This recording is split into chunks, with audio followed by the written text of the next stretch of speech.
আজকের ভিডিওতে আমি দেখাবো আপনার ফ্যামিলির কোনো এক মেম্বারে যদি রেশন কার্ড না থাকে কিংবা আপনার ফ্যামিলির কোনো বাচ্চার নতুন রেশন কার্ড অ্যাপ্লিকেশন করতে চাইছেন, সেক্ষেত্রে তোমরা অনলাইনে কিভাবে নতুন রেশন কার্ড অ্যাপ্লিকেশন করবেন তার ফুল প্রসেস আমার এই ভিডিওতে দেখাবো।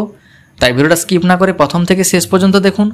চ্যানেলে নতুন হয়ে থাকলে অবশ্যই চ্যানেলটাকে সাবস্ক্রাইব করে দেবেন এবং বন্ধুদেরকে শেয়ার করে ইনফরমেশন দেওয়ার চেষ্টা করবেন। নতুন রেশন কার্ড অ্যাপ্লিকেশন করার জন্য আপনাদের যে কাজটি করতে হবে, প্রথমে এই ফুড সাপ্লাই ডিপার্টমেন্টের অফিসিয়াল ওয়েবসাইটে চলে আসবেন। এই ওয়েবসাইটে আসার পরে তবে মনে রাখবেন, আপনি যে ফ্যামিলিতে নতুন রেশন কার্ড অ্যাপ্লিকেশন করতে চাইছেন সেই ফ্যামিলির যে কোনো মেম্বারের রেশন কার্ডের জন্য মোবাইল নাম্বার যোগ থাকে। যদি আপনার রেশন কার্ডে কোন মোবাইল নাম্বার যোগ আছে সেটি যদি না জানেন, সেক্ষেত্রে আপনি কিভাবে চেক করবেন? তার জন্য প্রথমে আপনাকে চেক করে দেখে নিতে হবে ওই ফ্যামিলির কোনো এক মেম্বারের রেশন কার্ডে কোন মোবাইল নাম্বার লিঙ্ক করা আছে। সেটি দেখার জন্য আপনারা এই পেজটাকে স্ক্রল করবেন। স্ক্রল করার পরে এখানে দেখুন ভেরিফাই রেশন কার্ড যে অপশান আছে, এই অপশানে ক্লিক করে দেবেন। এই অপশানে ক্লিক করার পরে রেশন কার্ড নাম্বার জায়গায় রেশন কার্ড নাম্বারটা বসিয়ে দেবেন, অর্থাৎ সেই ফ্যামিলির যে কোনো একজন মেম্বারের রেশন কার্ড নাম্বারটা এখানে বসিয়ে দেবেন। বসিয়ে দেওয়ার পরে এখানে ক্যাপচা কোড বসিয়ে সার্চ এই অপশানে ক্লিক করবেন। সার্চ অপশানে ক্লিক করার পরে দেখুন এখানে দেখুন ওই ফ্যামিলির একজন মেম্বারের রেশন কার্ডে কোন মোবাইল নাম্বার যোগ করা আছে তার শেষ 4টি সংখ্যা দেখাচ্ছে এবং এইভাবে আপনারা চেক করে দেখে নিতে পারবেন। এরপরে আপনারা যেই মোবাইল নাম্বারটা এখানে যোগ করা আছে সেই মোবাইল নাম্বারটা দিয়ে আপনারা অ্যাপ্লিকেশন করতে পারবেন। নতুন রেশন কার্ডের অ্যাপ্লিকেশন করার জন্য আপনারা সিটিজেন হোম এই অপশানে ক্লিক করবেন। এই অপশানে ক্লিক করার পরে রেশন কার্ড রিলেটেড কর্নার এই অপশানে ক্লিক করবেন।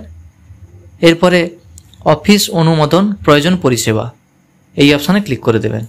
এরপরে যে অপশানটা আছে দেখুন অ্যাপ্লাই অনলাইন, অনলাইনে আবেদন করুন, এখানে ক্লিক করে দেবেন। এরপরে যেহেতু আমরা নতুন রেশন কার্ড অ্যাপ্লিকেশন করতে চাই, অর্থাৎ ওই ফ্যামিলির কোনো এক মেম্বারের রেশন কার্ড নেই, সেক্ষেত্রে যদি নতুন রেশন কার্ড অ্যাপ্লিকেশন করেন তাহলে ফর্ম নম্বর 4 এখানে আপনাকে ক্লিক করতে হবে। দেখুন এখানে লেখা আছে, যদি আপনার পরিবারের কোনো সদস্য বাদ পড়ে থাকে এবং রেশন কার্ড না থাকে অথচ অন্য সদস্যের কাছে রেশন কার্ড আছে, তাহলে অনুগ্রহ করে এই লিঙ্কের মাধ্যমে আবেদন করুন। এখানে আবেদন করুন এই অপশানে ক্লিক করে দেবেন। এই অপশানে ক্লিক করার পরে দেখুন এরপরে এন্টার মোবাইল নাম্বারের জায়গায় সেই মোবাইল নাম্বারটা বসিয়ে দেবেন, অর্থাৎ যে মোবাইল নাম্বারটা ওই ফ্যামিলির কোনো এক মেম্বারের রেশন কার্ডে লিঙ্ক করা আছে সেই মোবাইল নাম্বারটা বসিয়ে দেওয়ার পরে গেট ওটিপি অপশানে ক্লিক করবেন।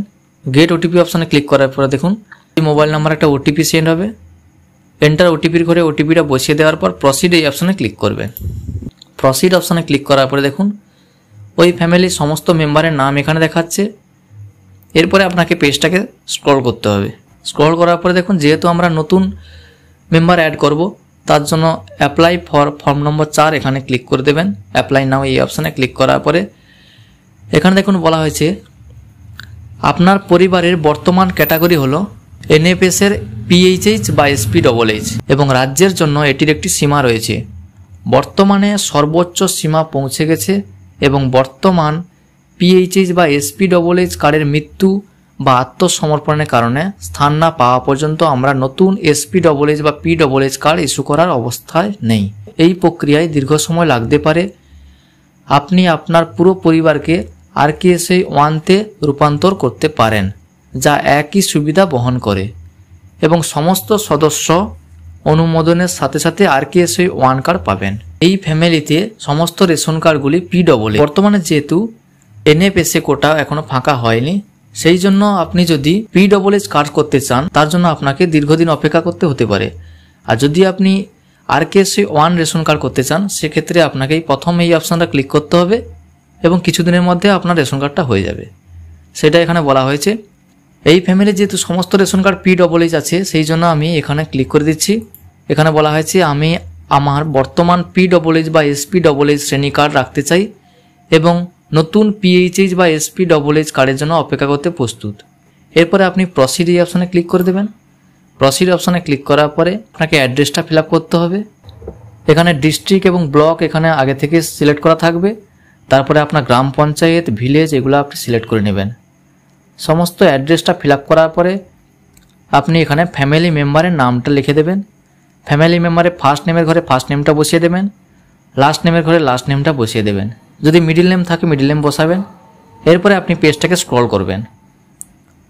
স্ক্রল করার পরে দেখুন এখানে আছে ফাদার্স নেম বা মায়ের নাম, এখানে বাবার নামটা বসিয়ে দেবেন। এখানে জেন্ডারটা সিলেক্ট করে নেবেন। জেন্ডারটা সিলেক্ট করার পরে যেই ব্যক্তি নতুন রেশন কার্ড করা আছে সেই ব্যক্তির জন্ম তারিখটা এখানে বসিয়ে দেবেন। এখান থেকে আপনি সিলেক্ট করে নেবেন। সিলেক্ট করার পরে এখানে দেখুন আদার্স ক্যাটাগরি যে আছে, এখানে দেখুন এই ক্যাটাগরির মধ্যে যদি থাকে সেক্ষেত্রে আপনি সেটা সিলেক্ট করবেন। যদি এগুলো না হয় সেক্ষেত্রে নান অফ অ্যাবাভ এটা সিলেক্ট করবেন। অনেক ক্ষেত্রে অনেকেই আছেন ডিজেবিলিটি থাকে, সেক্ষেত্রে ডিজেবলে এটা সিলেক্ট করে দেবেন। এটা সিলেক্ট করার পরে সেই ব্যক্তির আধার নাম্বারটা এখানে বসিয়ে দেবেন। এখানে দেখুন আধার নাম্বার স্টার মার্ক দেওয়া আছে, কিন্তু আধার নাম্বার না বসালেও কোনো সমস্যা হয় না। যদি বাচ্চার বয়স 5 বছর থেকে কম হয় সেক্ষেত্রে আধার নাম্বার না বসালেও আপনারা পরের স্টেপে যেতে পারবেন। এরপরে দেখুন আধার নাম্বারটা না বসিয়ে আমি নেক্সট এই অপশানে ক্লিক করে দিচ্ছি। নেক্সট অপশানে ক্লিক করার পরে দেখুন এখানে পরবর্তী পেজ চলে এসছে। নিউলি অ্যাডেড অর্থাৎ নতুন যে মেম্বার অ্যাড করা হচ্ছে সেই মেম্বারের ফার্স্ট নেম, লাস্ট নেম, বাবার নাম এবং জেন্ডার, ডেট অফ বার্থ সমস্ত ডিটেলসগুলো এখানে চেক করে নেবেন। চেক করার পরে এখানে চেক বক্সে টিক মার্ক দিয়ে প্রসিড এই অপশানে ক্লিক করবেন। প্রসিড অপশানে ক্লিক করার পরে দেখুন আবার সেই মেসেজটা দেখাচ্ছে আপনি আপনার PWH বা SPWH কার্ডগুলি ধরে রাখতে বেছে নিয়েছেন। নতুন কার্ড সক্রিয়করণ EKYC এবং PWH বা SPWH এর স্থানের প্রাপ্তির উপর নির্ভর করে। এরপরে আপনি ইয়েস এই অপশানে ক্লিক করে দেবেন। ইয়েস অপশানে ক্লিক করার পরে এখানে আপনাকে বার্থ সার্টিফিকেটটা আপলোড করতে হবে। অর্থাৎ যেহেতু বাচ্চার বয়স 5 বছরের থেকে কম সেই কারণে দেখুন এখানে আধার কার্ড আপলোড করার অপশান নেই, শুধুমাত্র এখানে জন্ম সার্টিফিকেটটা আপলোড করে দেবেন। জন্ম সার্টিফিকেটটা আপলোড করার জন্য এখানে চুজ ফাইল এই অপশানে ক্লিক করে আপনি আপলোড করতে পারবেন। এখানে দেখুন লেখা আছে ম্যাক্সিমাম সাইজ হতে হবে, ফাইলের সাইজটা হতে হবে 300 কেবির মধ্যে, JPG বা JPEG কিংবা PDF ফরম্যাট হলে চলবে। এরপরে চুজ ফাইল এই অপশানে ক্লিক করে আপনি ফাইলটা সিলেক্ট করার পরে আপলোড এই অপশানে ক্লিক করে দেবেন। আপলোড অপশানে ক্লিক করার পরে আপনার ফাইলটা এখানে আপলোড হয়ে যাবে। দেখুন এখানে মেসেজটা দেখাচ্ছে ফাইল আপলোডেড সাকসেসফুল।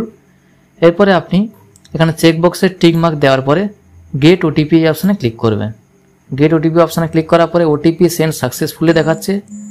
এরপরে আপনি এন্টার OTPর ঘরে OTPটা বসিয়ে সাবমিট এই অপশানে ক্লিক করলে আপনার ফর্মটা সাকসেসফুলভাবে সাবমিট হয়ে যাবে। এরপরে আপনি ঠিক একইভাবে ফুড সাপ্লাই ডিপার্টমেন্টের অফিসিয়াল ওয়েবসাইটে চলে আসবেন। আসার পরে এখানে দেখুন পেজটাকে স্ক্রল করলে দেখতে পাবেন check status of ration card application এই অপশানে ক্লিক করে দেবেন। এখানে আপনি স্ট্যাটাস চেক করতে পারবেন। স্ট্যাটাস চেক করার জন্য এখানে ফর্ম টাইপটা সিলেক্ট করতে হবে। যেহেতু আমরা নতুন রেশন কার্ডের জন্য অ্যাপ্লিকেশন করেছি তাই ফর্ম নম্বর 4 এই অপশানটা সিলেক্ট করে নিচ্ছি। এই অপশানটা সিলেক্ট করার পরে এখানে এন্টার 10 ডিজিট মোবাইল নাম্বারের ঘরে মোবাইল নাম্বারটা বসিয়ে দেবেন। এরপরে ক্যাপচা কোডের ঘরে ক্যাপচা কোডটা বসিয়ে দিয়ে সার্চ এই অপশানে ক্লিক করলে আপনারা আপনার রেশন কার্ড অ্যাপ্লিকেশনের স্ট্যাটাস চেক করতে পারবেন। তো এইভাবে আপনারা খুব সহজে আপনার মোবাইল অথবা ডেস্কটপ থেকে নতুন রেশন কার্ড অ্যাপ্লিকেশন করতে পারবেন।